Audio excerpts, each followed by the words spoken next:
Le cœur du scandale, c'est la plateforme payait des créateurs, surtout des étudiants, pour filmer des faux trades sur une plateforme fictice imitant le vrai Polymarket. Ils allaient prendre Polymarket, mais ils allaient mettre un I majuscule à la place du L. C'était une fausse plateforme, mais ça ressemblait à Polymarket. Il y a sur 1100 vidéos analysées, 70 montraient un pari, ok. Aucun n'était réel, pour environ 1,9 million de dollars de mises fictifs. Sur 118 vidéos, 10% ajoutaient des images périmées, des fausses unes pour simuler 900K dollars de gains, alors même que les paris auraient en réalité perdu plus de 166. Bon, ok, ça c'est des détails comptables. Polymarket, apparemment, d'après encore une fois le Wall Street Journal, hein, c'est quand même une accusation qui provient du Wall Street Journal, pilotait tout, script, vidéo relue avant publication, et les vidéos trop visiblement truquées devaient être refaites. La viralité était assurée par le bon vieux clipping. Des milliers d'ados sous-payés en Asie repostaient des clips depuis des faux comptes payés seulement 60%, payés seulement 60% de leur audience était américaine. Targeting américain. Le volet le plus Sachant que gênant. c'est interdit aux US. Le volet le plus gênant, c'est le délit d'initié. C'est alors que le PDG Shane Copland jure l'interdire. L'entreprise paye des célébrités dont Adin Ross, plusieurs millions, pour vanter la facilité de trader sur des infos privilégiées sur au moins 18 vidéos. Réponse au Polymarket, engagement affiché pour un marché transparent, audit du contenu promotionnel. La CFTC en profite pour plaider un rapprochement de ces plateformes sur le sol américain, etc. Bref. L'innovation financière. Ce qui est bien, c'est que dès qu'on met blockchain et crypto, ça se passe toujours très bien finalement. C'est quand même con. Mais J'ai noté quelque chose qui est finalement que Polymarket, bon, déjà, n'est pas encore condamné pour ce scandale, mais ils viennent d'atteindre finalement ce moment assez classique dans la vie d'une entreprise, où l'entreprise doit remplacer les méthodes qui ont construit sa croissance par les institutions qui protégeront sa légitimité. Et il y a beaucoup d'entreprises, d'ailleurs, dans nos secteurs, qui échouent, je pense, précisément parce qu'elles ne savent pas distinguer ces deux phases qui exigent des cultures complètement opposées. Et toute entreprise qui a connu un momentum de croissance qui l'a rendue grosse à un instant T doit savoir, à un moment donné, changer son fusil d'épaule en termes de pratiques commerciales, marketing, etc., pour se consolider. Ça a été le cas d'Uber, qui a construit complètement sa croissance sur des pratiques extrêmement border, mais qui, à un moment donné, a su eh bien, ensuite renforcer ses douves sur un plan légal. Et je pense que c'est vraiment ce qui se passe aujourd'hui pour Polymarket. Et je me suis posé une question aussi, c'était à quel point est-ce que c'était vraiment quelque chose opéré par Polymarket ou est-ce que c'était pas finalement aussi une pratique anticoncurrentielle d'un concurrent, parce que ça aurait pu être le cas. Bon, a priori, c'est assez avéré, mais c'est pas directement géré par Polymarket, mais par l'agence Virality qu'ils avaient mandaté pour opérer ça. Et je ne sais pas aussi, et de ce point de vue-là, je ne sais pas dans quelle mesure c'est pas des gens qui étaient incentivés au résultat et qui se sont retrouvés en interne à avoir une espèce de bande de mecs qui se sont dit « Ah, ça marche, on appuie », et Polymarket qui regardait globalement des KPI et qui se sont dit « Super votre stratégie les mecs », sans regarder vraiment ce qui se passait. Et je trouve qu'on a tendance à surestimer parfois aussi la théorie du complot ou des pratiques commerciales volontairement extrêmement trompeuses à la connerie de l'agence marketing qui a opéré le truc, quoi.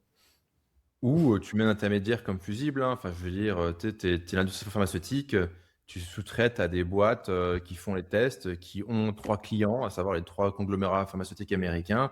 S'ils trouvent des résultats, enfin, si les conclusions sont que le médicament n'est pas assez performant, et ben, l'année prochaine, tu vas aller voir une autre boîte de testing. Et donc, du coup, bah, tu vas quand même pas dire que le médicament ne marche pas. Il y a même pas avec les agences de notation. Même pas avec les agences de notation avant la crise subprime, quoi. Si tu mets pas triple A, la prochaine fois que je vais chez ton concurrent, tu lui mettras triple A, donc bah, tu mets triple A, quoi. Sauf que tu n'as jamais ordonné de mettre triple A. C'est la libre économie de marché et les intérêts économiques, c'est l'homo economicus, la main invisible du marché, qui convergent à ça, quoi. Sur l'aspect légitimité, Rémi, il y a un truc qui tombe mal, c'est qu'il y a quand même le ICE, donc la boîte qui détient le New York Stock Exchange, qui vient d'investir chez Polymarket.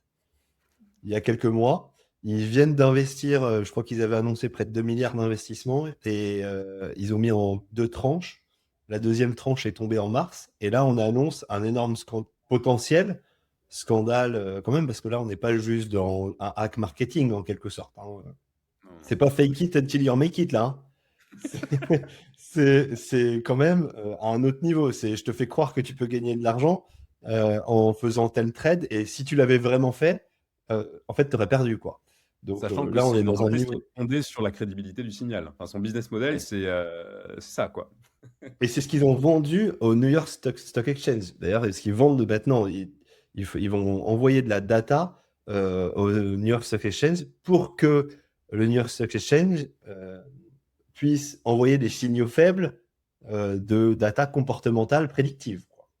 Donc, ça tombe quand même assez mal. Et d'ailleurs, je ne sais pas, s'ils vont être condamnés pour ça. Je ne sais pas ce qui peut se passer Non, derrière, c'est l'Amérique de mais Donald Trump.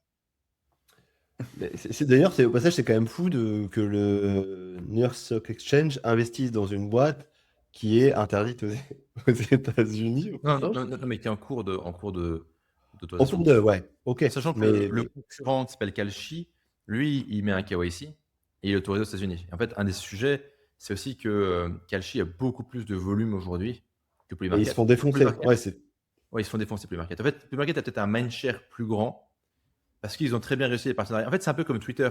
Twitter, les tweets systématiquement mentionnés dans la presse et systématiquement embed dans les articles de presse.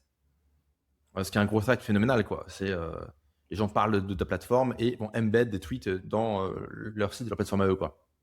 Et Polymarket a quand même bien réussi ce truc-là. Ou dans des newsletters, dans des articles, on va embed directement la chart presque live, quoi, de Polymarket. C'est très bien fait, en fait. Alors, en termes de growth hack, c'est vraiment trop bien, quoi. Mais quand il s'agit des volumes financiers et donc des frais, Kalshi est a beaucoup plus de vélocité, quoi. C'est un peu le débat, tu sais, entre le pirate et le mec établi. Tu vois, t'avais Uber contre Lyft. Uber, c'était les pirates, c'est quand même eux qui ont gagné. Dans les stablecoins, tu as USDC, qui est quand même le mec bien compliant, et USDT, qui a joué la carte plutôt offshore, Bahamas, un peu plus opaque. Et c'est plutôt USDT qui l'emporte en termes de market share à l'échelle mondiale, USDC qui l'emporte sur le marché américain et on va dire peut-être européen. Et là, le compliant, c'est Kalshi. Polymarket, c'est le pirate. Pour le moment, c'est Kalshi qui gagne. Intéressant. Deux stratégies ça, différentes. Quoi.